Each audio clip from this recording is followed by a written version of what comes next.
छत्तीसगढ़ में इसके साक्ष्य कहाँ से प्राप्त हुए?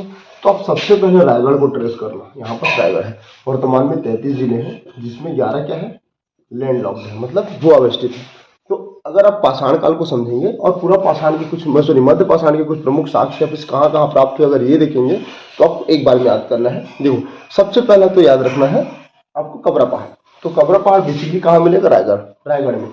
और दूसरा अगर बस्तर वाला क्षेत्र में बात करूं तो 3-4 स्थल को नाम में याद रखना, राजपुर, गढ़चंदेला, ठीक, राजपुर, गढ़चंदेला, घाट लोहांग और भातेवाड़ा। तो सब याद नहीं रहता तो बस्तर के राजपुर और गढ़चंदेला को याद रखना, क्योंकि मेंस के पॉइंट ऑफ व्यू से अगर लिखना रहे कि अगर ये प्रश्न आ गया कि पूरा पाषाण युग के सॉरी मध्य पाषाण युग के साक्ष्य आपको कौन कौन से स्थल मिले, इनकी क्या विशेषता है, तो अगर मैं बात करूं तो ये कबरा पहाड़ से प्राप्त हुआ और दूसरा बस्तर के राजपुर, गढ़चंदेला, ठीक, और घाट लोहांग, भातेवाड़ा यहाँ से प्राप्त हुआ। और एक्चुअल में जो मध्य पाषाण के साक्ष्य बेसिकली कैसे रहते थे, देखिए लाल रंग की छिपकली, ठीक है, लाल रंग के यहाँ पर छिपकली होना चाहिए, छिपकली, ठीक है, फिर घड़ियाल, फिर सांभर आदि की चित्रकारी, मतलब लाल रंग की छिपकली, घड़ियाल और सांभर की चित्रकारी, साथ ही लंबे फलक वाले औजार और अर्धचंद्राकार वाले औजार, ऐसे करके कुछ अर्धचंद्राकार वाले औजार आपको इस स्थान से प्राप्त होते हैं और यही उसकी प्रमुख साक्ष्य है। अगर इतना भी पढ़ लेंगे तो यहाँ से इससे ज्यादा नहीं पढ़ना पड़ेगा, ठीक है। अब बात करेंगे हम लोग उत्तर पाषाण के। ओके, अब तीसरा देखते हैं उत्तर पाषाण। तो उत्तर पाषाण के साक्ष्य आपको ज्यादा नहीं पढ़ना, 2 स्थान देखना है। एक तो देखना है धनपुर। धनपुर वास्तविक रूप से पहले जब छत्तीसगढ़ में बिलासपुर एक स्वतंत्र जिला था जिसमें ना मुंगेलिया लागू हुआ था न जीपीएम मतलब गौरेला पेंड्रम मरवाही। तो धनपुर वाला क्षेत्र कहाँ से पढ़ते थे हम लोग? बिलासपुर से। लेकिन धनपुर से साक्ष्य हुआ जो वर्तमान में गौरेला पेंड्रम मरवाही के आसपास वाले क्षेत्र है, ठीक। और दूसरा महानदी घाटी। अगर मैं बात करूं महानदी की, थोड़े इसके बारे में चर्चा करूं तो ये सिहावा पर्वत है। तो सिहावा पर्वत से महानदी प्रवाहित होते हुए, ठीक है, हीराकुंड बांध के साथ ये उड़ीसा में जाके, तो उड़ीसा के बंगाल के एक खाड़ी में जाके विसर्जित हो जाती है ये चीज।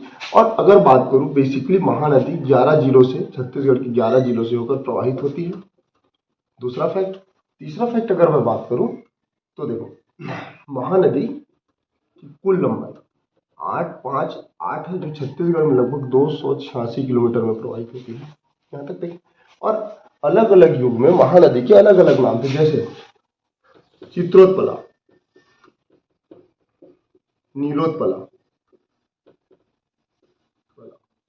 एक देख लेते कनक नंदिनी, कनक नंदिनी, कनक नंदिनी। तो अगर बात करूं, ठीक है, तो अगर मैं बात करूं कनक नंदिनी सबसे प्राचीन नाम है, ठीक। उसके बाद नीलोत्पला। तो महानदी को नीलोत्पला कब कहा जाता था? जब वायु पुराण जब सतयुग था, सतयुग में महानदी को नीलोत्पला, सतयुग और वायु पुराण में भी, ठीक है। तो सतयुग में नीलोत्पला कहा जाता था महानदी को, और ये वायु पुराण में उल्लेख है एक चीज। और दूसरा चित्रोत्पला, स्कंद पुराण में या द्वापर युग में महानदी को क्या बोला जाता था? चित्रोत्पला। और कुछ स्थान पर आपको महानंदा भी दिखेगा, महानंदा। वर्तमान में क्या बोलते हैं? छत्तीसगढ़ की जीवनदायिनी नदी, छत्तीसगढ़ में प्रवाह की दृष्टि से अपवाहित सबसे बड़ी नदी महानदी। तो ये 2 स्थान याद रखना, एक धनपुर और एक महानदी घाटी, इससे उत्तर पाषाण से, ठीक है। एक्चुअली मैं ना मैप बेसिस से बता रहा हूँ क्योंकि एक बार आप ट्रेस कर लेंगे तो आपको लंबे समय तक याद रहेगा। अब बात करेंगे हम लोग नौ पाषाणिक सभ्यता से, ठीक। अब ये चौथा काल है, ठीक। अब देखिए बेसिकली इसकी 4 जगह अवशेष मिले, एक रायगढ़, एक बालोद, एक मोइला मानपुर अम्बागढ़ चौकी जो वर्तमान में नया जिला बना है, और एक राजनांदगांव। तो ध्यान में रखना रायगढ़ का टेरम से नवपाषाण युग के साक्ष्य मिले, ठीक। बालोद से अर्जुनी एक गोरिल्ला पेंड्रम मरवाही वाला क्षेत्र भी है ना, अर्जुनी। और एक मोहिला मानपुर अम्बागढ़ चौकी से चितवा डोंगरी,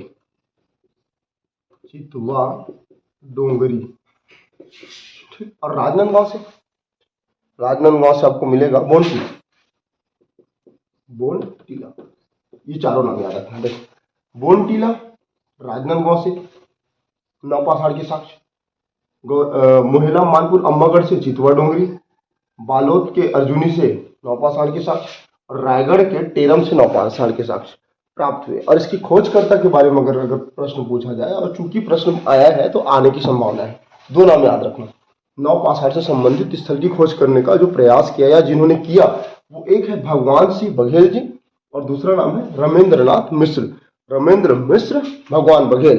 तो भगवान सिंह बघेल और रमेंद्रनाथ मिश्र ने नौपाषाण के जो साक्ष्य है अर्जुनी, राजनांदगांव, मोहिला मानपुर, अम्बागढ़ चौकी और रायगढ़ से प्राप्त हुआ। तो रायगढ़ से टेरम, बार बार बोलो याद हो जाएगा, ठीक। राजनांदगांव से बोनटीला, मोहिला मानपुर, अम्बागढ़ से चितवा डोंगरी और बालोद से अर्जुनी।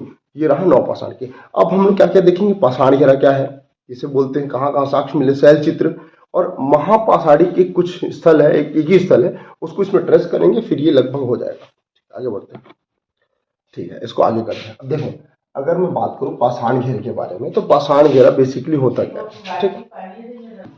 पाषाण घेरा क्या होता है, शवों को, जिनका मृत्यु हो जाता था, जो शव हो जाते थे, शवों को क्या करते थे, दफनाया जाता था और उसके आसपास क्या करते थे, पत्थर का घेरा बना दिया जाता था, ऐसा कुछ। इसी को बोला जाता था पाषाण घेरा। यहाँ शव दफना दिए, शवों को दफनाने के बाद आज पूरा चारों क्षेत्र को घेर देते थे, तो इसको बोला जाता था पाषाण घेरा। अब बेसिकली छत्तीसगढ़ में पाषाण घेरा आपको एक स्थान से प्राप्त होगा, और एक और स्थान याद रखना, कुंडा।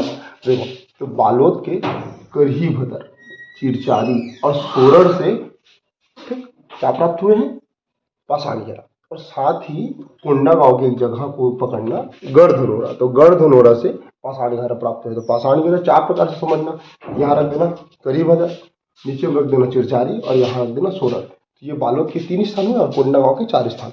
ये तो है पाषाण घेरा, ठीक। मेंस में प्रश्न आएगा कैसे लिखोगे, शवों को दफनाकर बड़े बड़े पत्थर को लगाना ना, यही पाषाण घेरा कहलाता था। और मध्य पाषाणी के लगभग 500 साक्ष्य मिले हैं, 500 मध्य पाषाणी घेरा का साक्ष्य मिले हैं। और साक्ष्य के जो खोज करते थे वो दो नाम याद रखना, यहाँ पर मैं लिख दे रहा हूँ, एक प्रोफेसर काम्बले और एक नाम रमेंद्र नाथ मिश्र। तो प्रोफेसर काम्बले और रमेंद्र नाथ मिश्र आपस में मिलके जो 500 पाषाणी घेरा था उसका खोज की उन्होंने।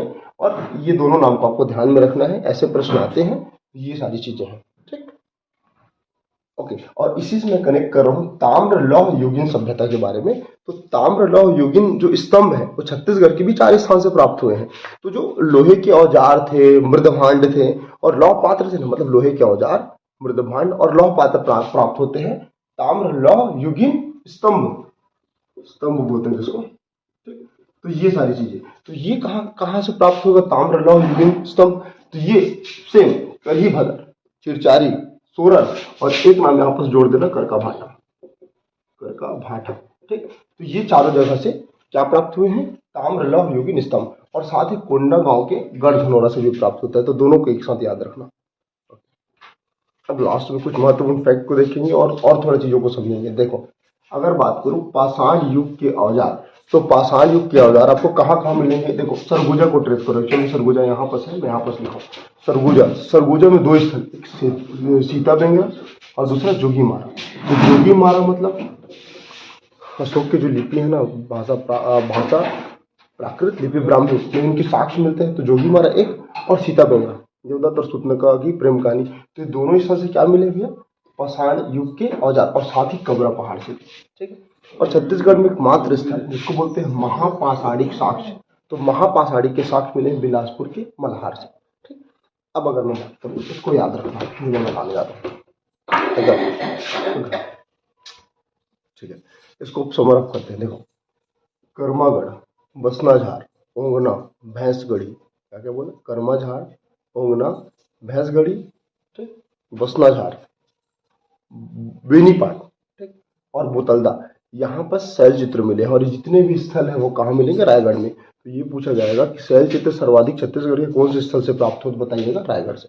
यहाँ तक शैल चित्र की विशिष्ट, अगर शैल चित्र के अध्ययन के बारे में बात करूँ तो शैल चित्र का अध्ययन अंग्रेजी इतिहासकार एंडरसन ने 1910 में प्रारंभ किया, या 1910 में एंडरसन ने शैल चित्र का अध्ययन किया, एक चीज। और इसका विस्तृत अध्ययन अगर पूछा जाएगा, मतलब सहयोगी के रूप में, तो उनका नाम याद रखना, अमरनाथ दत्त। ठीक, ये दोनों नाम याद हुआ। तो अमरनाथ दत्त और एंडरसन 1910 में शैल चित्र को खोज के, और बेसिकली अगर अंग्रेजी इतिहासकार के बारे में पूछा जाएगा तो एंडरसन।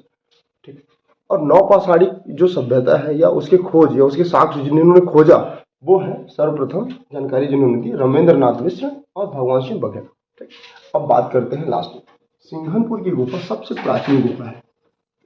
ठीक है, और दूसरे नंबर का प्राचीन गुफा है कबरा पहाड़।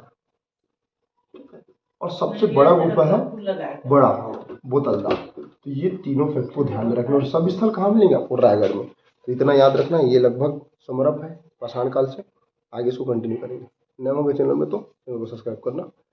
और हम लोग लास्ट में एक रचनाकार है गोपाल नाथ मिश्र जी, उनकी रचनाओं को देखेंगे।